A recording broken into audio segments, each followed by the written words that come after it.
We have a language problem, not a vocabulary problem, a classification problem. Language wasn't meant to describe reality, not judge it, but somewhere along the way we stopped using words as tools and we started using them as verdicts. In section 1 we'll talk about the language and how it is a tool. At the best, language compresses complexity. It takes something messy, human, alive, and turns it into something we can work with. That's what language is supposed to do in psychology, leadership, relationships. Words are meant to classify patterns, not condemn people. Capacity versus action, structure versus outcome, signal versus response, but that's not how we use them anymore. Section 2, how the language breaks. Most behavioral words don't stay descriptive for long. Over time, they pick up emotional weight, repetition, cultural fear, social outrage. And once this happens, a word stops pointing to a pattern and starts pointing to a judgment. At that moment, something important breaks, and we stop asking, what does this describe? And we start thinking, is this good or bad? Classification collapses into morality, nuance disappears, thinking shuts down. Section 3, this isn't a failure of psychology, this isn't a failure of neuroscience, it's a failure of language discipline. Language was never designed for infinite precision. It relies on shared understanding, but when shared understanding gets replaced by fear, certainty, outrage, words harden. They lose flexibility, they become emotional containers instead of meaning. What does this do to people? And that's where the damage starts. Section 4. Traits get mistaken for behaviors. Behaviors get mistaken for intent. Intent gets mistaken for character. Once that chain forms, it feeds itself because correcting it feels threatening.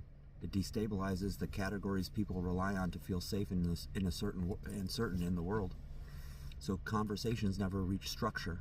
They stay stuck in reaction. Why this matters? That's why this matters. You can't build emotional security and compromised language. You can't talk about regulation, responsibility, or stability if the words you're using already carry a judgment. Language doesn't just reflect understanding, it sets boundaries of what can be understood. And when those boundaries shrink, so does perception. Section 6. Let's talk about anger. Anger is one of the clearest examples of how language failure creates confusion. Anger gets treated like violence, pathology, like moral failure, but anger is not the problem. Direction is. To reframe anger, you have to understand anger. You have to live in it. You have to know it.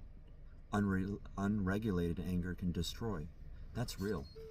But regulated anger does something else entirely. It creates boundaries. It signals injustices. It generates courage and fuels change. Anger is energy. When it's uncontrolled, it explodes. When it's observed, it informs. And when it's directed, it protects. That distinction matters. The cost of mislabeling. When language collapses anger into bad, we lose one of our most important corrective signals. We teach suppression instead of regulation, shame instead of responsibility, silence instead of structure. And then we wonder why people either feel either explosive or numb.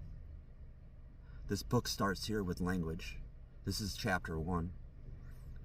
Because before we fix behavior, before we talk about responsibility or healing, we have to fix the tools we use to see them. If the language is broken, everything built on top of it will be too. Anger isn't the enemy. Emotion isn't the enemy. Misclassification is. And that's where the real work begins.